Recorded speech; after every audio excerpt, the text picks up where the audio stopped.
Welcome back to Next Chapter Living, where we are planning your retirement story. I'm here with our host, Steven Sabo. Steven is a financial advisor with Executive Financial Group, and you can learn more at executivefinancialgroup.com. Steven, always happy to chat with you. How are you? I'm doing really great. Thank you. It's always great chatting with you as well, Alyssa. Thank you. So I have a fun little trivia. Have you seen the movie Uncle Buck? Yes, it has been some time, but I have seen probably on like a VHS. So it's kind of dating, but it's an oldie but goodie. Yeah. It's actually closing in on its 40th anniversary, which just, let's go ahead and say that makes me feel old. But if you haven't seen it, it's a fantastic comedy that stars John Candy and a young Macaulay Culkin. I think this was out even before Home Alone. I believe this was his first movie. But there's this fun little clip I want to play, and then we'll talk about how it ties into retirement planning. Here it is. Where do you live? In the city. Do you have a house? Apartment. Own or rent? Rent. What do you do for a living? Lots of things. Where's your office? I don't have one. How come? I don't need one. Where's your wife? Don't have one. How come? It's a long story. Do you have kids? No, I don't. How come? It's an even longer story. Are you my dad's brother? What's your record for consecutive questions asked? 38. I'm your dad's brother, all right. You have much more hair on your nose than my dad. How nice of you to notice. I'm a kid. That's my job. That's too funny. It's such a classic scene. And Yes. An adorable Macaulay Culkin. So Yes. If you're wondering what the tie-in here is, when you sit down with clients, obviously for the first time, you're not firing questions like he is. Yeah. But I thought it would be really beneficial for our listeners for you to talk us through what that initial meeting looks like. Because I think sometimes fear of the unknown keeps us from making that first call. What are they going to do? What are they going to ask? I'm unsure. So we don't make the call. Yeah. And real quickly before we get to that, a funny little thing. My sisters would say that that Macaulay Culkin was me. They used to call me Question Boy whenever I was younger because they said I had a million questions about everything. But maybe that's young boys in general, because I've got two. One is now, a full-grown adult, and my 10-year-old is still very active in the questions. It's like anything I ask him to do. Why? Yeah. Why are we doing that? We're curious. What then? And you're like, can you just go do the thing? Yeah. Well, I can tell you this. I'm not going to pepper you with questions like that on our first appointment. You've outgrown it then. Yes. I certainly have learned over the years not to do that. But, especially in a first meeting with somebody, we don't want them to feel like, oh my gosh, this is like an interrogation. We want to take kind of an opposite approach. And, we're going to ask you some questions. Obviously, we need to know some information. But, the type of questions that we are going to ask, it's kind of figuring out who you are. We want you to figure out a little bit about us, but we want to figure out a little bit about the type of person that you are and kind of what your goals are and how you feel about certain things regarding retirement and money and, all that. And so, our first appointment is, we'll call it a fact finding, right? We're trying to get information about what it is, that you do. Where do you work, right? If we don't already know those things. What are your goals? When would you like to retire? Tell us a little bit about what your perspective is on this next chapter. Yeah. And that's different for everybody. So we want to do a lot of listening. We want you to put those things out there. We want to hear, kind of what your thoughts are on not only, your next chapter, but also how you feel about working with somebody. Or are you the type of person that wants to handle everything? Mm-hmm. Are you the type of person that says, I was referred by so-and-so. I don't know anything. Tell me what I need to do. I always tell people, we kind of operate like a doctor. I'm going to ask you some questions and maybe they may seem like I'm asking you personal questions or asking you things that maybe you're reluctant to share. Not all the time do we ask those in the first appointment, right? A lot of the times we're just trying to get to know you. We want to understand your situation, what you have, what you don't, what you're looking to do and where we can help, but as we get into things, we are going to ask some questions about, the more information that we have, the better that we can help you. And so, that first appointment, again, really, we want you to share with us what your picture of retirement looks like, right? Because it's going to be different for everybody. And we certainly don't want to draw that picture for you. This is your life. We're just here to help you, kind of put it all together. But, we want to hear your thoughts about it. Obviously we might come in and say, hey, look, that's a bit of a dream, but, we want to know those things and Right. we don't want people to feel uncomfortable. We want them to open up, right? If you're hiding something from your doctor, they may not be able to help you. And so we don't want anybody to hide anything from us. And so, we want to hear from you first. We want you to be the ones to tell us. We don't always want to have to pry some information out of you. So, we want to sit down and really just get to know you and get to know what your situation is and kind of your thoughts on everything. That equating your meeting to that first doctor's appointment is such a great one because I think everybody goes in and, they sort of reluctantly sit and the doctor's going to say, are you eating healthy? And you're going to want to say yes. And the reality is spinach hasn't touched your plate in 3 weeks. Right. It's important for people to come in and be honest when they're having this conversation with you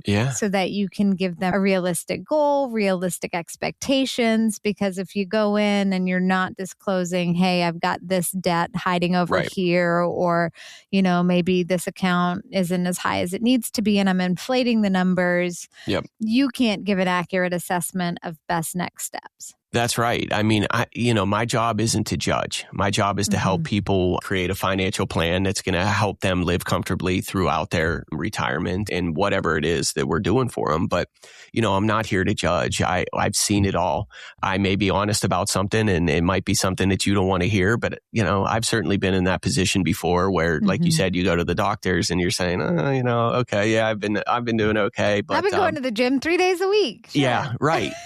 But, it is important that we know those things because at the end of the day, again, if we don't know something that's going on, just like a doctor, if they were to prescribe you a medication that counteracted with something else that you were doing that they didn't know about, that could be a problem. Right. And so same thing goes for me. If I don't know something, right, like you said, debt or whatever, and I suggest you do something and it's going to work against something else that's happening, that can be a big issue. And so, the more information that we have, the better it is for us to be able to. And again, look, I'm not here to judge anybody. It doesn't matter what's going on in your life. We've seen all kinds of things and I'm certainly not perfect. Our family isn't, and we just are here to help. We want to help you with whatever your circumstance is. And so if we know going into it, all the pieces of it, then we can make a better assessment and give you better advice to kind of help you out. Because again, my job isn't to sit here and okay, look, this person didn't save enough money or they didn't do this or people are going to let you know that they, I never really liked investing. So I just always took my money and I put it in a savings account. So maybe I don't have as much saved. Sure. Hey, that's okay. You have this. And so we're going to work with what, right. And, then we have to be honest with them and say, look, maybe if you wanted to retire at this age, it might be better if we waited until this age because of this. So it's a two-way street there. But, having all that information and knowing those things goes such a long way because then we can avoid so many problems down the road that may pop up because we didn't know about something. And inevitably it's going to happen. Some people, it's just, we had a client and he's a great client. He's always, and the one day we were talking to him on the phone and it was like, oh yeah, I moved. And we were like, what? What? We had no idea. So we were getting contacted by one of the companies that we were doing business with him. And, we saw a different address and I was like, Bill, yeah, you moved? And oh yeah, right. I didn't tell you. I'm like, no, you didn't tell us. So, just, and that's not as big of an issue as say, oh, by the way, I've got $40,000 worth of debt that I need to deal with. Right. So it is important for us to get as much information as we possibly can so that we can make the right assessment and give you the best advice. Talk to me a little bit from a logistics standpoint. What should somebody come to the first appointment with? Are you expecting bank statements? Are you expecting...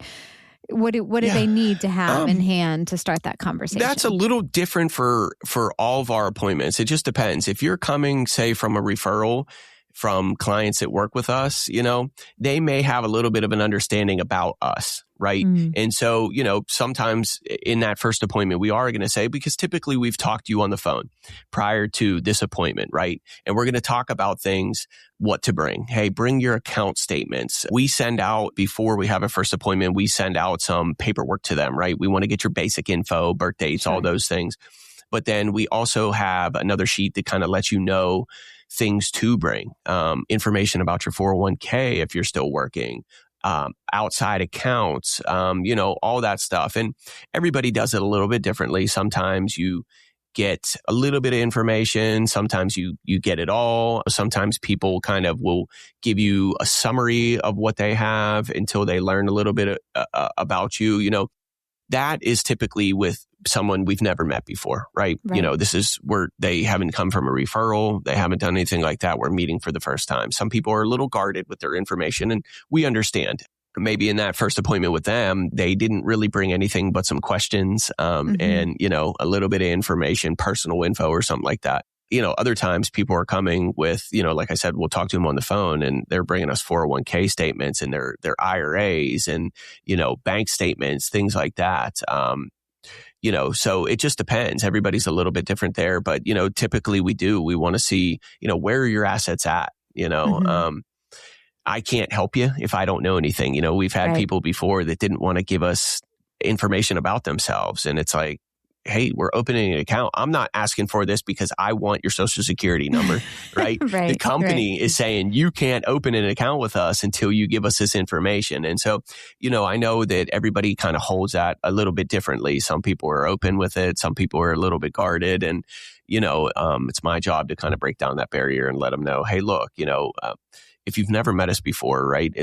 Money is this is a trust business. You have to trust somebody. And so sometimes, again, in that first appointment, maybe they don't have any information because they want to hear from me. They want to talk to me. They want to see me face to face. Face to face. Yeah. That's right. They want to learn, can I trust this guy? Is he somebody that I would want to work with? And the same goes for them, right? We aren't going to take everybody that comes off the street. We want to know that, we're going to be able to work with you. And so sometimes people don't bring anything but themselves, and that's okay. But, typically we're looking for all those, different statements, where things are at. We'll look at legal documents if you have them. These all come into play the more that we end up working with you. But typically we want to start out, okay, what is it that you're coming to us for? And if it's for, retirement, then okay, where do you have accounts? What type of money and things like that? So. You mentioned people sometimes just showing up with nothing but themselves and some questions. Are there questions that are off limits, or can they come in and ask questions? Ask away. I mean, here's the thing. If you're going to somebody and they don't want to answer a question, then maybe they have something to hide. We look at it like, hey, I've got nothing to hide from you. Again, you're not going to build trust with somebody by not answering or allowing them to ask certain questions. So, if you were asking me how I felt whenever my first girlfriend in third grade broke up with me, okay, I'll tell you, but, I wouldn't expect it. But, that's for a different podcast. Yeah, right. Yeah. But no, I mean, there's really nothing off limits. We need to be open and honest with people at the end of the day. And that's part of, kind of my fiduciary duty, right? To make sure that I'm working in their best interest. And so I want them to be able to ask questions and, whatever their concerns are. Well, if you're reaching the point where you're starting to write that next chapter in your story and you've got some questions, or you're just ready to schedule that introductory meeting, you can do so by heading on over to executivefinancialgroup.com.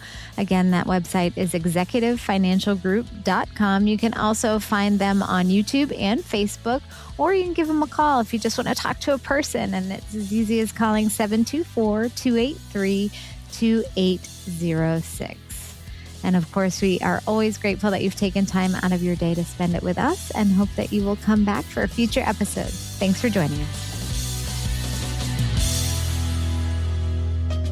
The opinions expressed by Steven Sabo and guests on this podcast are their own and do not reflect the opinions of this podcast station. All statements and opinions expressed are based upon information considered reliable, although it should not be relied upon as such. Any statements or opinions are subject to change without notice. Investments involve risk and, unless otherwise stated, are not guaranteed. Past performance cannot be used as an indicator to determine future results. Any strategies mentioned may not be suitable for everyone. Information expressed does not take into account your specific situation or objectives and is not intended as recommendations appropriate for you. Before acting on any information mentioned, please consult with a qualified tax or investment advisor to determine if it is suitable for your specific situation. This program is designed to provide accurate and authoritative information with regard to subject covered. Investment advisory services offered through Virtue Capital Management, LLC, VCM, a registered investment advisor. VCM and Executive Financial Group are independent of each other. Pennsylvania Insurance License number 670429. Any guarantees mentioned are backed by the financial strength and claims paying ability of the issuing insurance company and may be subject to caps, restrictions, fees, and surrender charges as described in the annuity contract. Steven Sabo and/or Executive Financial Group are not affiliated with or endorsed by the Social Security Administration or any other government agency.